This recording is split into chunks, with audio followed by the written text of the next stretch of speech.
वो भारत जिसने प्रभु श्री राम दिए, प्रभु श्री कृष्ण दिए, जिसने आचार्य चाणक्य जैसे गुरु और चंद्रगुप्त मौर्य जैसे शिष्य दिए, उस भारत के बच्चे आज ऐसी शिक्षा प्राप्त कर रहे हैं जो उनके काम के नहीं है। वे मार्क्स के पीछे भागते हैं, ना ही वे अपने मनपसंद के हिसाब से सब्जेक्ट ले पाते हैं, और जब पढ़ाई करने की बात आती है तो वो अमेरिका और लंदन जैसे विदेश में जाकर के पढ़ाई करते हैं और वहीं पर नौकरी करने में लग जाते हैं। आखिर क्यों? क्या कारण है भारत के इस एजुकेशन सिस्टम के फेलियर की? जो भारत पहले के समय में सोने की चिड़िया और विश्व गुरु कहलाता था, आज उनके बच्चों की ये स्थिति कैसे है? Who destroy the Indian education system, इसी बात पर आज हम चर्चा करने वाले हैं। तो नमस्कार दोस्तों, मेरा नाम है गौतम कुमार पांडे और आपका मेरे इस यूट्यूब चैनल सामवेदी गौतम में बहुत बहुत स्वागत है। तो चलिए वीडियो को शुरू से शुरू करते हैं। सबसे पहले बात करते हैं एंशियंट वैदिक एजुकेशन सिस्टम। यह सिस्टम जो था वो पूरी तरह से धर्म पर फोकस्ड था। इसमें वेद, वेदांग, पुराण, उपनिषद और धर्मशास्त्र पढ़ाए जाते थे। इसमें बच्चों के आउटर ग्रोथ के साथ साथ इनर ग्रोथ पर भी फोकस किया जाता था। इसमें बच्चों को discipline, self alliance, ethics, truthfulness जैसे इंपॉर्टेंट विचारों की शिक्षा दी जाती थी। यह सिस्टम जो था वो गुरुकुल और आश्रमों में चलाया जाता था, जहां स्टूडेंट जो है अपने माता पिता से दूर किसी गुरु के पास शिक्षा ग्रहण करते थे। इसका जो करिकुलम था वो गुरु स्वयं डिसाइड करते थे कि क्या बच्चे को पढ़ाना है। उस हिसाब से बच्चे के किस चीज़ में ज़्यादा इंटरेस्ट है, उस हिसाब से यदि बच्चे को धर्मशास्त्र में अधिक इंटरेस्ट है तो उसे वेद पुराण पढ़ाया जाता है। यदि बच्चे को मिलिट्री में ज़्यादा इंटरेस्ट है तो उस हिसाब से उसको वॉरक्राफ्ट की पढ़ाई करवाया जाता था। बच्चे को अर्थमेटिक और इकोनॉमिक्स वगैरह, यदि वो बिजनेस में ज़्यादा इंटरेस्टेड है वैश्य समाज से, तो उसे उस तरफ से पढ़ाया जाता था। बच्चे को यदि एग्रीकल्चर में इंटरेस्ट है या पॉलिटिक्स में इंटरेस्ट है तो उसे उस तरीके से बच्चे को अलग अलग तरह से पहले देखा जाता था उनको बढ़िया से। उसके बाद उसके हिसाब से जो करिकुलम है वो गुरु डिसाइड करते थे। इसमें राज्य सरकार की कोई भी भूमिका नहीं होती कि हाँ 1 से लेकर के 10 तक सबको ये पढ़ना ही है, ज़रूरी है। ऐसा कोई ज़रूरी नहीं है। ये वही बात है कि पहले के समय में मछली को पेड़ पर चढ़ने के आंकड़ा से नहीं नापा जाता था। उनका जो गुण है तैरने का, उसी के आधार पर उसका योग्यता की जांच की जाती थी। इसमें इसका जो सारा खर्च है गुरु स्वयं उठाते थे और बच्चे से कोई भी किसी प्रकार का फीस नहीं लिया जाता था। राज्य सरकार जो थी वो गुरुकुलों को आर्थिक रूप से सहायता किया करती थी और गुरु के साथ जो स्टूडेंट है औपचारिक अनौपचारिक सभी विषयों पर चर्चा किया जाता था। इसी गुरुकुल के व्यवस्था से ही प्रभु श्री राम, पांडव आदि निकले और विश्वामित्र और द्रोणाचार्य जैसे गुरु निकले। इसमें जो है आपका वेद, वेदांग, दर्शन, मीमांसा के साथ साथ फिजिकल, मेंटल और इमोशनल डेवलपमेंट पर भी फोकस किया जाता था। इसमें algebra, trigonometric, algorithm, grammar, Warcraft, international relationship जैसे मुद्दों पर पढ़ाया जाता था। कहा जाता है कि भगवान श्री कृष्ण 64 कलाओं में निपुण थे। इसका अर्थ है कि भगवान श्री कृष्ण ने 64 टाइप्स ऑफ सब्जेक्ट का अध्ययन किया था, जिसमें म्यूज़िक, डांस, वॉर, मिलिट्री यही सब सम्मिलित था। पहले के समय में क्या होता था ना कि डिबेट और डिस्कशन के थ्रू कॉन्सेप्ट के बेस तक पहुंचा जाता था और उसको क्लियर किया जाता था और डिबेट के थ्रू और नए नए तरीके ढूंढ करके उसको बढ़िया से समझा जाता था। और आज के समय में डिबेट और डिस्कशन मानो लगभग ख़त्म हो चुका है, अब वो ऐसा नहीं रह चुका है। पहले के समय में शिक्षण के 3 प्रकार हुआ करते थे। पहला है श्रवण, दूसरा मनन, तीसरा है निधि अभ्यासम। श्रवण में जो गुरु द्वारा शिक्षा दी जाती थी, जो बच्चे सुनते थे, और मनन में बार बार उसको माइंड में याद करते रहते थे, और निधि अभ्यासम मतलब रिवीजन करते रहते थे। आज याद किया, बार बार पढ़ा, उसके बाद फिर 3-4 दिन के बाद फिर रिवाइज करने का कोशिश किया। तो श्रवण, मनन और निधि अभ्यासम आज जो है ना बहुत सारे लोग हमारे धर्म को इसीलिए क्रिटिसाइज़ करते हैं कि हमारे समय में लड़कियों को शिक्षा नहीं दी जाती। ये बिल्कुल गलत बात है दोस्तों। मैं बताता हूँ, यदि अगर शिक्षा नहीं दी जाती तो गार्गी, लोकमुद्रा, इंद्राणी और मैत्री जैसे ऋषिकाएँ कहाँ से आती, विद्वान ऋषिकाएँ कहाँ से आती। पहले के समय में लड़कियों का भी उपनयन संस्कार होता था। उसके बाद वे गुरुकुल में जाकर के शिक्षा ग्रहण करती थी। वे दो प्रकार की होती थी, एक सत्ययुधा, दूसरा ब्रह्मवादिनी। सत्ययुधा वे होती थी जो गुरु से शिक्षा ग्रहण करने के बाद अपने गृहस्थ आश्रम में लौट जाती थी, और ब्रह्मवादिनी वो होती थी जो गुरु से शिक्षा प्राप्त करने के बाद भी अखंड ब्रह्मचर्य का पालन करती थी। इसके बाद गुरुकुल और आश्रमों में शिक्षा ग्रहण करने के बाद वो हायर एजुकेशन के लिए तक्षशिला, वल्लभी, विक्रमशिला और नालंदा जैसे यूनिवर्सिटीज़ में आते थे। इन यूनिवर्सिटी में मगध और कौशल प्रदेश के अधिक विद्यार्थी पढ़ते थे।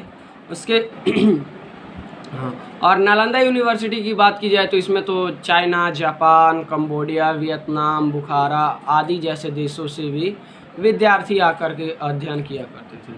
इसका सबसे बड़ा उदाहरण है चीनी महान स्कॉलर हुआनसोंग, उसने भी नालंदा यूनिवर्सिटी में पढ़ाई की थी। इसके बाद दोस्तों एंट्री होती है बख्तियार खिलजी की। बख्तियार जी खिलजी ने डिसाइड किया कि किसी भी तरह से वैदिक एजुकेशन सिस्टम को नष्ट कर देना है। इसीलिए ऐसा उसने सेनापतियों को ऑर्डर दिया कि नष्ट कर दियो। क्या एक समय की बात है कि जब बख्तियार खिलजी बीमार पड़ा तो उसके नीम और हकीम सारे फेले हो गए, फिर भी उसका तबीयत स्वस्थ नहीं हुआ। तब नालंदा यूनिवर्सिटी के आयुर्वेदाचार्य प्रमुख श्री राहुल भद्र जी ने उनका जाकर के इलाज किया, जिससे बख्तियार खिलजी स्वस्थ हो गया। उसे अपने नीम हकीम का फेल होना बिल्कुल भी पसंद नहीं पड़ा और उसने नालंदा यूनिवर्सिटी को आग लगा दिया। कहा जाता है दोस्तों कि नालंदा यूनिवर्सिटी में इतने किताबें थे कि 3 से 6 महीने तक वे किताबें जलती रही।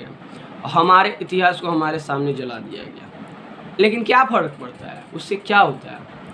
उसी के सम्मान में तो हमने नालंदा के पास वाले यूनिवर्सिटी का नाम जंक्शन का नाम बख्तियारपुर जंक्शन रखा हुआ है। सोचिए, आक्रांता को हम लोग जंक्शन के नाम देकर के उसे सेलिब्रेट करते हैं, कितनी ही बड़ी बात है। उसके बाद महमूद गजनवी ने जब भारत पर अटैक किया तो लूट के पैसे से उसने नए education system, Islamic education system को स्थापना किया।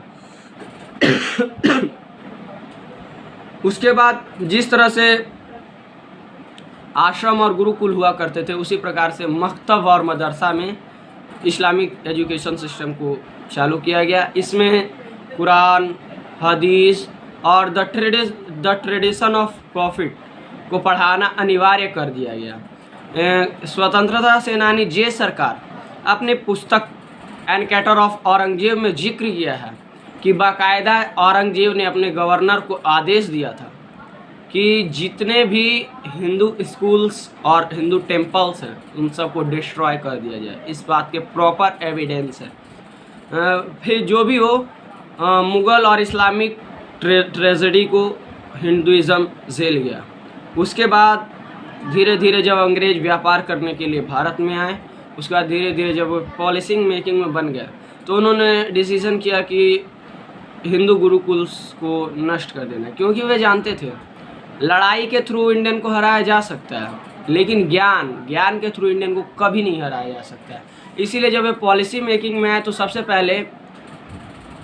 पहले उन्होंने लिटनर और मुनरो से साक्षरता के लिए सर्वे करवाया। लिटनर ने उत्तर भारत और मुनरो ने दक्षिण भारत का सर्वे किया, जिस सर्वे का रिजल्ट ये था कि 100% साउथ इंडियन और 99% नॉर्थ इंडियन साक्षरता रेट थी वो उस समय। उसके बाद जेम्स मिल ने अपनी पुस्तक, 8वीं क्लास में पढ़ाया गया होगा, जेम्स मिल ने अपनी पुस्तक द हिस्ट्री ऑफ इंडिया में वैदिक धर्म को क्रिटिसाइज और इस्लामिक एजुकेशन सिस्टम को ग्लोरीफाई किया था। उन्होंने कहा था, in India there was a hideous state of society much inferior in the acquirement to Europe even its darkest feudal age. जिसमें मतलब वैदिक धर्म को क्रिटिसाइज और इस्लामिक धर्म को ग्लोरीफाई किया गया है। उसके बाद एंट्री होती है मैकाले की। मैकाले ने एक थ्योरी, डाउनवर्ड फिल्ट्रेशन थ्योरी के थ्रू वैदिक धर्म को नष्ट करने का प्लान किया। सबसे पहले स्थायी बंदोबस्ता कानून और भूमि अधिग्रहण कानून के साथ जितने भी भारतीय के पास ज़मीन थे वे सारे ज़मीन राज्य सरकार की हो जाएंगे, जिसके कारण राज्य सरकार के हो जाने के कारण अब इंडियन मार्केट में सिर्फ ब्रिटिश के गुड्स आ रहे थे और इंडिया का जो हैंडीक्राफ्ट था वो पूरी तरह से नष्ट हो गया। इंडियन जो किसान थे उनसे सिर्फ अफीम, नील, यही सब की खेती करवाया जाता था, कपास का ज़बरदस्ती, और उन्हें कोई किसी प्रकार का शुल्क भी नहीं दिया जाता था, बहुत कम कीमत में, जिससे इंडियन जो है वो गरीब के गरीब होते चले गए। और जब गरीब हो गए तो अपना वैदिक एजुकेशन सिस्टम जो था गुरुकुल नहीं चल पाया और वो सब नष्ट हो गया। इसके बाद जो डाउनवर्ड फिल्ट्रेशन थ्योरी था ये सक्सेस हो गया। 1785 से लेकर के 1885 इन 100 साल में ये थ्योरी को जब लागू किया गया तो भारत की जो साक्षरता दर थी वो 10% से भी कम हो गई। फिर जब अंग्रेज भारत से चले गए, भारत आज़ाद हो गया, तो उस समय हमारे देश के नेताओं को बनता था कि 2 सेक्टर, हेल्थ और एजुकेशन पर सबसे ज़्यादा काम किया जाए। तो ऐसा हुआ नहीं, हेल्थ पर भी नहीं काम हुआ और ना एजुकेशन पर भी काम हुआ। जो मैकाले की डाउनवर्ड फिल्ट्रेशन थ्योरी थी उसी को जस्ट लागू कर दिया गया, उसमें किसी प्रकार का चेंजेस नहीं किया गया। तो जबकि होना ये चाहिए था कि हमारे वैदिक एजुकेशन सिस्टम को फिर से लागू कर दिया जाए, लेकिन ऐसा हुआ नहीं। आगे चल कर के जब कुछ समय बाद जब भारत में सेक्युलर, वामपंथ और लिबरल विचारधाराएं जब भारत में आई तो उन्होंने मतलब सेक्युलर व्यू के चलते औरंगजेब, बाबर और अकबर के ऊपर भर भर के पूरा मतलब क्या बोलेगा हिस्ट्री के किताब में, NCERT में भर भर के आर्टिकल छापे। औरंगजेब के लिए तो 4-4, 5-5 चैप्टर तक होता था, जबकि छत्रपति शिवाजी महाराज, पृथ्वीराज चौहान, महाराणा प्रताप, पेशवा बाजीराव, इनका तो कहीं जिक्र ही नहीं मिलता था। जब इसी NCERT से RTI के थ्रू एविडेंस बेस्ड प्रूफ मांगे जाते थे तब NCERT अपने साइट में क्या लिखता है कि द पेज नॉट फाउंड। और मतलब क्या बोलिएगा कि एक तरह से मुगलों को उन्होंने ग्लोरीफाई करके दिखाया, जबकि वे लुटेरे थे, आक्रांता थे। और सेकंड, जो हमारे जो संविधान निर्माता थे उन्होंने एजुकेशन को डायरेक्टिव प्रिंसिपल में तो ऐड किया लेकिन फंडामेंटल राइट्स में इंक्लूड नहीं किया। सेकंड गलती यहाँ पर हुआ। देखिए, मेरा तो यही मानना है दोस्तों कि एक राष्ट्र या एक देश तभी कमज़ोर होता है जब वो अपने जड़ों से भटक जाता है। आजकल के जो युवा हैं उनको रटना पड़ता है, इंटरेस्ट से अलग सब्जेक्ट को चुनना पड़ता है और उनकी प्रायोरिटी मार्क्स लेना होता है। इनर ग्रोथ और आउटर ग्रोथ कोई मायने नहीं रखता। और उसके बाद मार्क्स जब अच्छा मिल गया तो अच्छी नौकरी पाना होता था और नौकरी पा करके उसके बाद नेशन ग्रोथ, नेशन डेवलपमेंट, सुरक्षा, ये सब विषय तो कहीं दूर नाले में फेंक दिए जाते हैं। देखिए, तब जब इस तरह के माहौल होते हैं तब उस समाज का निर्माण होता है जो अपने ही देश में रह करके अपने देश को अपना नहीं समझता है, अपनी संस्कृति, अपने धर्म और अपने समाज को अपना नहीं समझता है। तो दोस्तों, जागरूक युवा होने के नाते आपका भी यह कर्तव्य बनता है, यदि मुझसे इस विषय में किसी प्रकार का चूक हुई हो या गलती हुई हो तो कृपा करके मतलब मुझे ज़रूर बताइएगा कमेंट बॉक्स या व्हाट्सएप में। और क्या कुछ सुधार की ज़रूरत है इस वीडियो में तो वो थोड़ा ज़रूर बताइएगा। और दोस्तों, अगर वीडियो को अच्छा लगे तो लाइक और शेयर ज़रूर कीजिएगा। यदि आपको इस वीडियो से वैल्यू या कुछ नॉलेज ज़रूर मिला है तो इस वीडियो को जितना से जितना हो सके शेयर कीजिएगा। धन्यवाद।